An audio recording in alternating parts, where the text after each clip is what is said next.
Falando em Trump, falando em Copa do Mundo, vamos falar de Cuba. Olha isso aqui, gente. Isso aqui é de hoje, tá? Minutos antes de começar o programa. Marco Rubio já começou dando a tônica da semana, a tônica de como será esse ano e a explicação por que tudo isso está acontecendo na América Latina. Durante décadas, os Estados Unidos não estavam olhando para a América Latina. Não estavam. Ou quando olhavam, era para empurrar todo o socialismo na América Latina. Tanto o Clinton, né? O Bill Clinton, quanto o Obama, quanto o Biden, e até mesmo, né, o presidente dos Estados Unidos, quando era um republicano antes do Trump, que no caso foi o caso do Bush, até ele, né, não ajudou muito o Brasil nem a América Latina. E aí o Marco Rubio já começou, já colocando um dossiê daqueles assim, dossiê melhor que o meu, um dossiê melhor que o do Kim Paim. Parabéns, Marco Rubio, você conseguiu vencer Alan dos Santos e Kim Paim numa tacada só. Por mais de 6 décadas, o regime cubano estava liderando, né, o patrocínio da esquerda radical no terceiro mundismo nos Estados Unidos. O Departamento de Estado está expondo o histórico inteiro, completo, da espionagem cubana e da tática de subversão em nosso país. O povo americano merece saber. Está aqui o dossiê de Cuba. Isso aqui é o perfil do Marco Rubio. Esse documento é o documento feito pelos Estados Unidos, tá? Pela Secretaria de Estado dos Estados Unidos da América. E esse dossiê tem 100 páginas. 100 páginas. Deixa eu mostrar aqui para vocês desde a página 1. Eu estava olhando aqui, então estou subindo aqui a tela só para mostrar para vocês aqui, ó. 100 páginas. Olha isso aqui. 100 páginas de dossiê. Está aqui. Cuba, a capital do comunismo do século XXI. Está aí, preparado pelo Departamento de Estado dos Estados Unidos da América. Esse aqui é um dossiê de 100 páginas. Ele é incrível, porque ele mostra todos os detalhes da atividade revolucionária comunista de Cuba. E aí, antes da gente falar do dossiê detalhadamente, gente, qual é a maior atividade de Cuba como a capital do comunismo do século XXI? A maior atividade de Cuba foi a criação do Foro de São Paulo. E o Foro de São Paulo foi criado por 2 pessoas. Só 2 pessoas. Uma está morta, Fidel Castro. A outra é Lula. Luiz Inácio Lula da Silva criou o Foro de São Paulo junto com Fidel Castro. Os Estados Unidos da América estão colocando todo o seu esforço, todas as suas armas em direção ao Foro de São Paulo. Esse relatório que mostra a espionagem, mostra em detalhes, inclusive a posição do Brasil, ele tem uma coisa curiosíssima.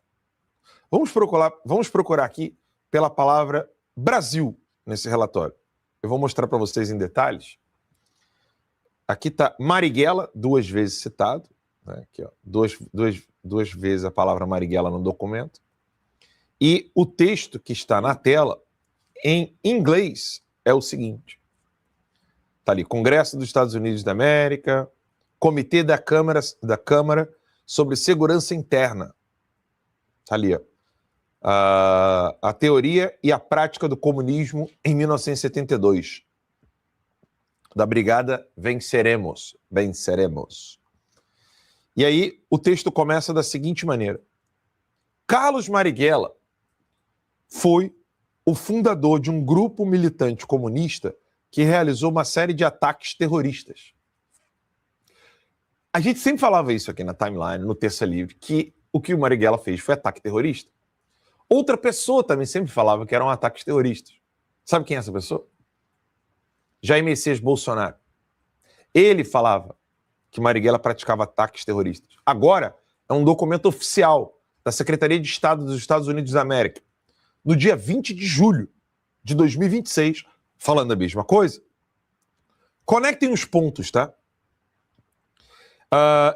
Esse grupo militante comunista realizou uma série de ataques terroristas de grande repercussão, assassinatos, execuções e sequestros em todo o Brasil, incluindo o sequestro dos embaixadores da Alemanha Ocidental e embaixadores dos Estados Unidos da América, respectivamente nos anos de 69 e 70. O mini manual, ou manual de Marighella, exerceu grande influência sobre vários grupos terroristas, marxistas-leninistas, e defendia uma abordagem de violência máxima para a revolução, preconizando que, abre aspas, todo guerrilheiro urbano deve ter sempre em mente que só poderá manter a sua existência se for capaz de matar policiais e aqueles dedicados à repressão. E que deve, abre aspas de novo, concentrar seus esforços no extermínio físico dos agentes da repressão, fecha aspas. Isso aqui é o relatório do partido, da Secretaria de Estado dos Estados Unidos da América sobre o comunismo. Vamos à palavra Brasil. Brasil é citado 4 vezes. Já aqui na página 10, onde fala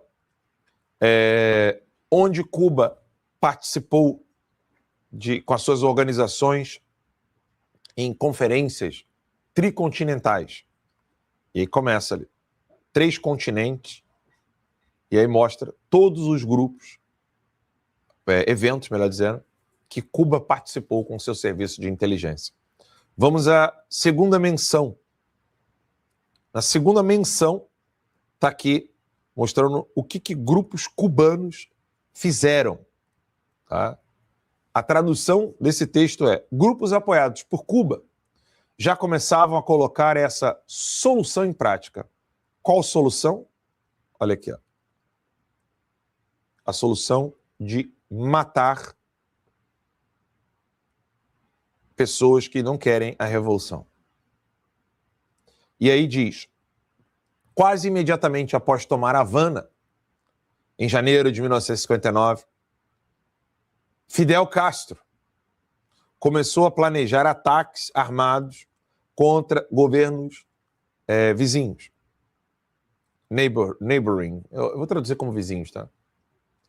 Lançando expedições contra o Haiti, a República Dominicana, Nicarágua e o Panamá, apenas naquele ano. Ao longo da década de 1960, o regime cubano apoiou grupos de guerrilha na Venezuela, na Colômbia, no Peru, no Brasil, no Paraguai, na Argentina e no Caribe. 7 lugares. Terceira menção do documento, aí fala do Marighella.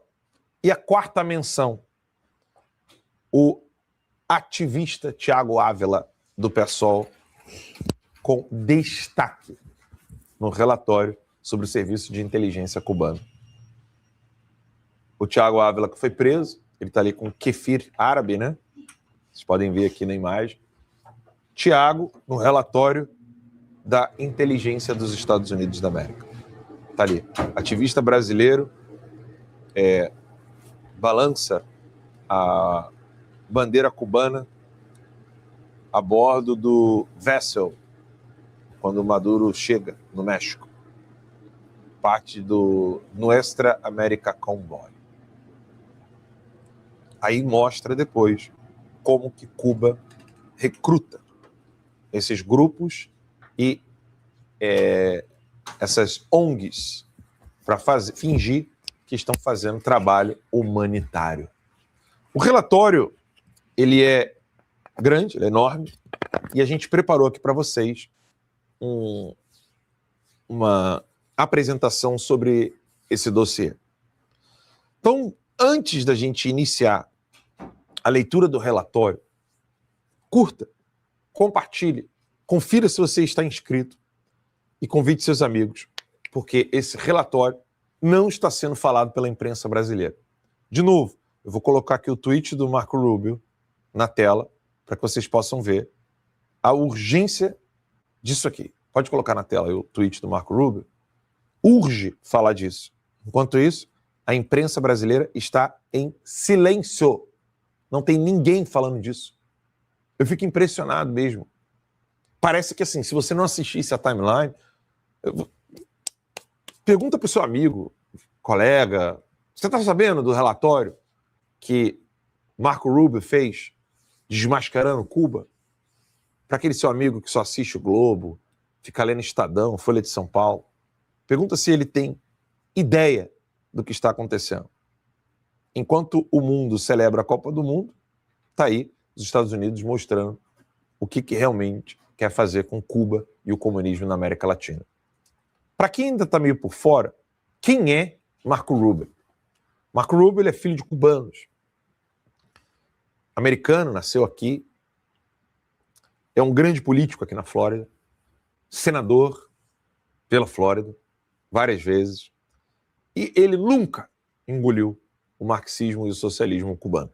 Nunca. O pai dele teve que fugir de Cuba para poder encontrar liberdade e paz e prosperidade aqui nos Estados Unidos da América. Marco Rubio, ao invés de apenas olhar para os Estados Unidos, sempre colocou como meta destruir o que fizeram com o país do pai dele, da mãe dele. E aí, lá vamos nós mostrar o que realmente a imprensa está escondendo para vocês sobre esse relatório. Pode colocar o relatório em tela inteira, que vai ficar até mais fácil para o pessoal poder acompanhar, Renatão. Está aí o relatório de Cuba, a capital do comunismo do século XXI.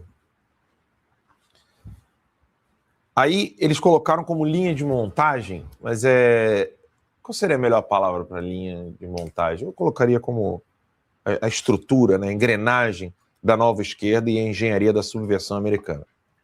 Está ali, a guerra de atrito de 70 anos. A campanha cubana contra os Estados Unidos não é convencional.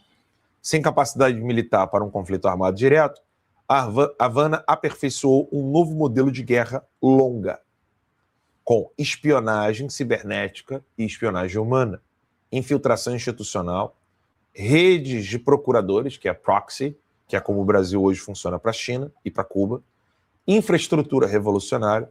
O objetivo é voltar a América contra si mesmo. O que isso significa?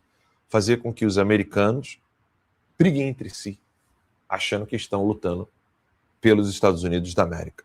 Só que isso é trabalho de espionagem cubana, diga-se aqui, espionagem também russa e chinesa. O vácuo da velha esquerda. O choque de Khrushchev em 1956. O Khrushchev foi quem fez o discurso desmascarando quem era o Stalin, de verdade. Isso aconteceu em 1956. E aí, o que aconteceu? Denunciou esses expurgos de terror do Stalin. Logo depois, tanques soviéticos esmagam a Revolução Húngara. Política de coexistência pacífica com os Estados Unidos. O resultado foi a esquerda ocidental sentiu-se traída. O modelo industrial e burocrático de Moscou parece estagnado e sem espírito revolucionário, mudando a estratégia que outrora era uma estratégia de bomba, morte e execução.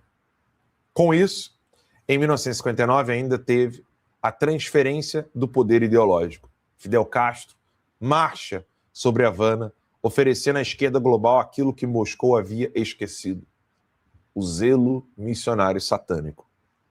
Em vez da teoria acadêmica de Marx e Engels, que exigia condições materiais específicas, os cubanos ofereceram um novo mantra: vontade, ação e luta. O dever de todo revolucionário é fazer revolução, disse Fidel Castro em 1962. E aí, o cisma marxista. O agente revolucionário de Moscou era proletariado industrial, sem raça ou sem nação. Em Havana, povos colonizados e minorias raciais. O inimigo principal, o capitalismo global e a burguesia. Em Moscou, Havana, a civilização ocidental e o Império Yankee. A tática militar, exército convencional e controle de Estado em Moscou, em Havana, células de guerrilha isoladas e terrorismo urbano. Foram eles que ensinaram Marighella, diga-se de passagem. O foco ideológico de Moscou, a luta de classe econômica, em Havana, a queixa civilizatória, cultural e racial. Aí começou então a tese da invenção do terceiro mundismo, de 1966, que foi uma conferência tricontinental de Havana, com mais de 500 delegados em 82 países. O termo terceiro mundo deixa de ser uma designação geográfica da Guerra Fria e endurece para se tornar uma identidade revolucionária e uma arma política sob o comando de Havana. A meta, a destruição do que eles chamavam de imperialismo yankee. Tudo isso está no relatório, tá? Do campo de batalha à sala de aula, a redefinição da teoria política, a descolonização do pensamento marxista. A aliança do inimigo interno. Havana declarou que as nações oprimidas do que eles chamavam de sul global compartilhavam um irmão revolucionário dentro do núcleo imperial, o cidadão negro americano. E aí, os livros, obras, tudo que se possa imaginar para utilizar os negros nos Estados Unidos como arma marxista foi feito operando direto de Cuba para alimentar os revolucionários nos Estados Unidos da América. Houve então uma redefinição. O afro-americano em Detroit não era primariamente um trabalhador, como era na ótica soviética, mas um sujeito colonizado. E a operação, que é a Radio Free Dixie, transmitida de Havana a 50 mil watts, projetou ideias de rebelião armada para o coração dos Estados Unidos sob o patrocínio de Fidel Castro. E aí começa o trecho aqui da conferência de Stockley Carmichael, ou Carmichael, eu acho que é assim que pronuncia o nome dele, seria Carmichael, eu acho. Conferência na OLAS, Organização da Latino-América, dos países da América Latina, em agosto de 67. Abre aspas. Consideramos nossa luta como parte do terceiro mundo. Vemos nossa luta intimamente ligada às lutas de libertação em todo o mundo. Não vemos a nossa luta contida nas fronteiras dos Estados Unidos, como elas são definidas pelos mapas atuais. A importância disso aqui é tamanho, porque toda a ideia que a esquerda hoje usa de racismo nasceu em Cuba. Toda a agenda que vocês possam imaginar nasce em Cuba. Eu me lembro do professor Olavo de Carvalho falando, dando uma pausa aqui sobre do dossiê, mas pode deixar o dossiê aqui do lado. Eu me lembro do professor Olavo falando, o negro americano reclamando de racismo, sendo que aqui ele tem mais bens do que reis na África, é um absurdo. O professor Olavo falava isso. Ele mostrava que nenhum outro país o negro poderia obter o que ele consegue aqui nos Estados Unidos. Carro, casa, itens de luxo, uma vida luxuosa, uma vida maravilhosa, e mesmo assim a reclamação. Isso era a crítica do professor Olavo de Carvalho. Inclusive desmascarando muito do mito em torno de Martin Luther King. Que inclusive aquele pastor que eu mostrei outro dia aqui, ele mesmo, aquele pastor negro, estava desmascarando o próprio Martin Luther King. Mas isso é um tema para um outro momento. E aqui começou o modelo tático de Cuba, descrito no dossiê do Marco Rubio. De um lado, você tem o modelo rejeitado por Fidel Castro, que era inspirado no livro Revolution in the Revolution. Os cubanos descartaram o exército maciço em favor da guerra de guerrilha urbana. E aí depois começou com a técnica do extremo foco, que é a guerra de guerrilha urbana, onde o foco é uma pequena e dedicada célula de vanguarda, infiltrada no território inimigo. Ela não espera pelas condições ideais da sociedade e a própria célula, através de ação e terror, cria as condições de revolução de dentro para fora.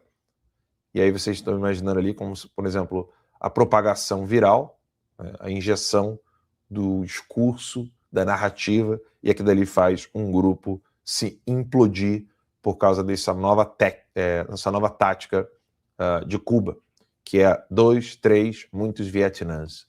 frase do Che Guevara. Lembrando que essa parte do 2, 3, muitos Vietnãs, frase do Che Guevara, está no relatório exatamente na parte que fala do Thiago, do PSOL, ativista terrorista do PSOL, que está no relatório do Serviço de Inteligência dos Estados Unidos. A máquina de exportação da admiração intelectual, treinamento paramilitar e terrorismo urbano nos Estados Unidos. A linha de montagem da subversão criada por Cuba, o ciclo repetitivo de Havana para instrumentalizar cidadãos ocidentais ao longo das décadas é a seguinte. A primeira, atração. A cooptação ideológica vira cultura, mídia estudantil e conferências internacionais. Depois, ela vira filtração. Viagens de solidariedade usando grupos de fachada para contornar embargos, como, por exemplo, a Brigada Venceremos, né, e o ICAP. Passo 3, a militarização, treinamento clandestino em armamento, explosivos e doutrinação ideológica em solo cubano. Ou seja, a pessoa ela foi atraída nas escolas, na universidade, depois ela vai fazer viagens de solidariedade, quando na verdade ela e o serviço de inteligência cubano, os dois estão mentindo. O terceiro passo já é trazer o cara para treiná-lo militarmente, para que ele possa aprender a manusear armas. Isso está acontecendo até hoje no Brasil.